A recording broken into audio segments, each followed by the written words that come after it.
Hey guys, welcome back to my channel. I'm really excited to be doing my first cycle update after surgery, and I'm just here to let y'all know how this cycle is going. So I will start from the beginning. So as you guys know, I had my surgery in March, so this month afterwards is the first cycle that we have been TTCing. I'm back taking my temperature, using OPKs, and all that good stuff. I am using Fertility Friend to track my cycle. I don't know if you can see that. But I've been using that app since January of 2000, well maybe actually December of 2014. I really like it. It gives you a lot of information about how to track your cycle and your fertility signs, and I just think it's really useful. It's free. It is free. However, if you want the app to like interpret your signs for you, it's like $17.99 or somewhere around there for a 3-month subscription. And I do get that because I really feel like I'm not qualified to really determine, although after doing it for a while now, I feel like I probably could, but I play it on the safe side.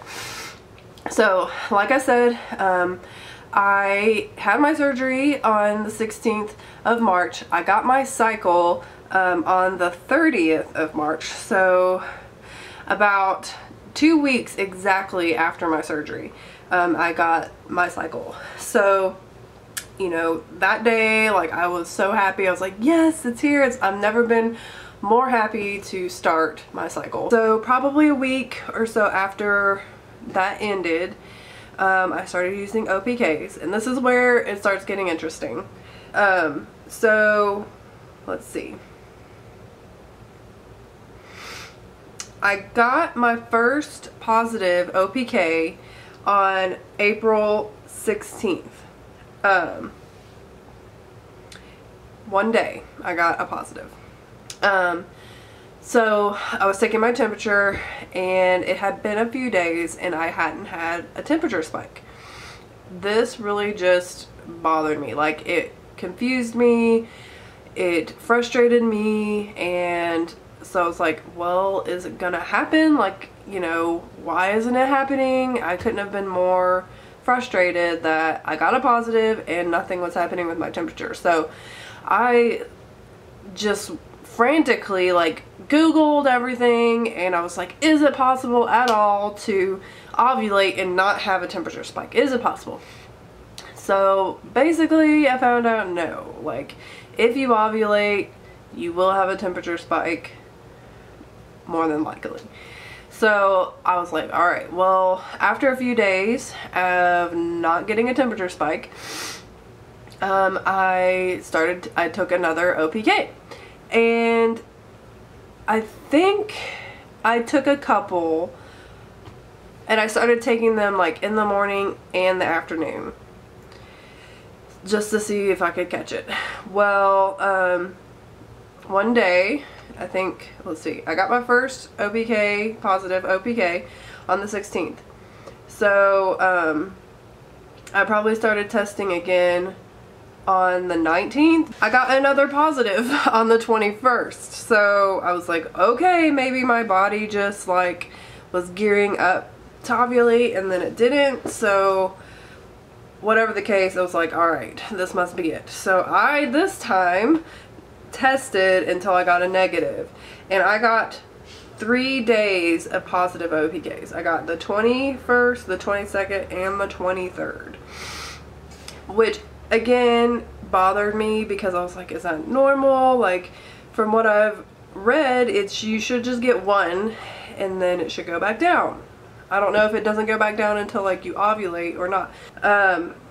So kept taking my temperature, and finally on Saturday morning my temperature went up 0.6. So my interpretation of that is that I ovulated on the 22nd.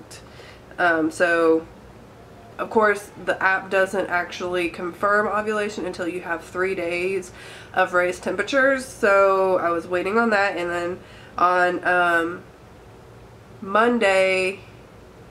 Sunday or Monday, like in my app it said, yep, you ovulated on the 22nd because my temperature stayed up. So currently I am 5 days DPO, and I'm just waiting, you know, I'm doing that waiting game and the 2-week wait, and I don't have any symptoms. I don't expect to have any symptoms because I didn't have one symptom at all the first time I was pregnant. So I don't expect to.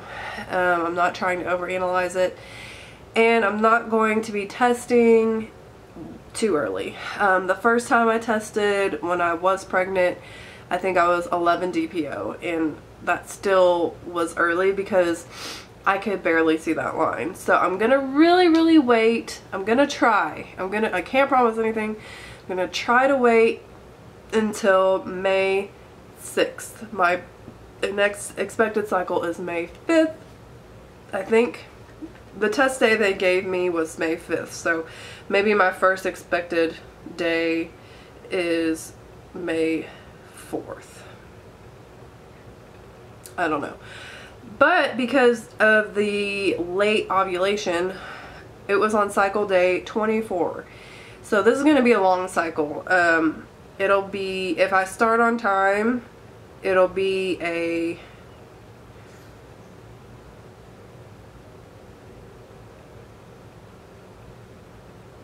a 37-day cycle.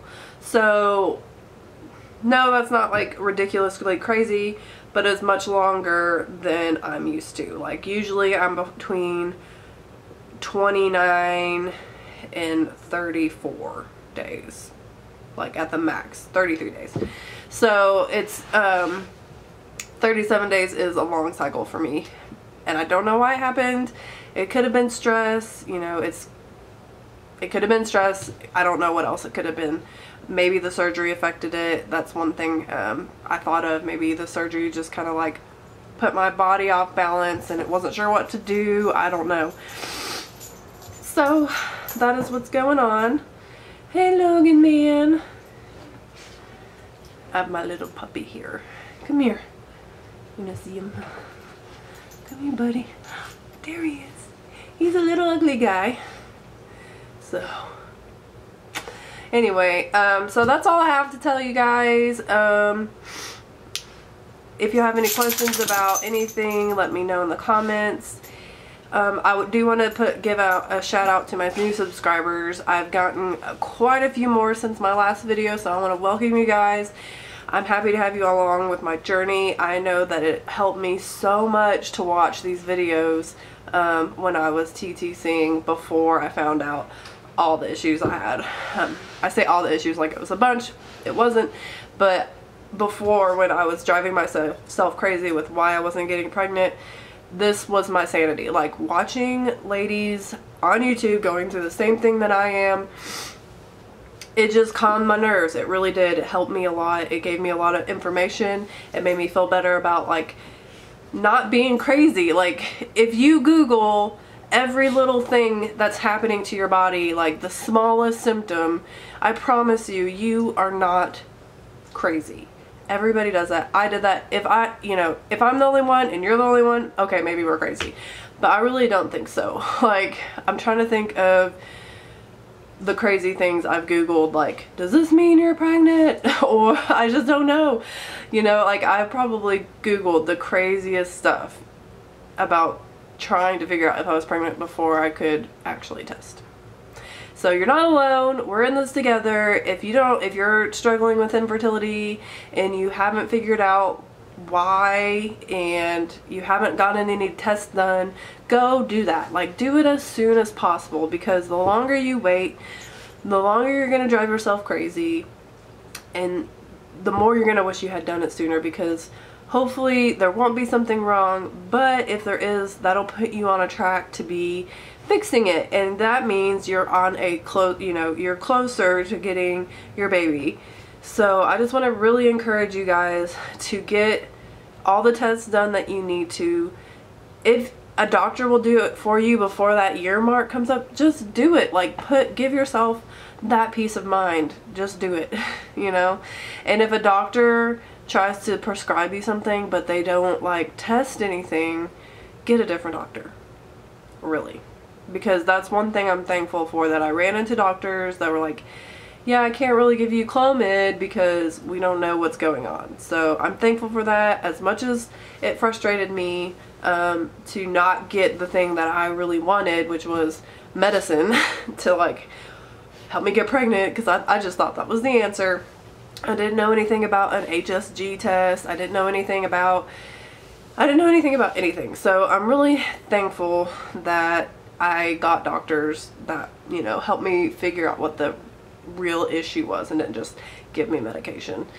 And sometimes medication is the answer, but it's good to know that that's what you need before getting it.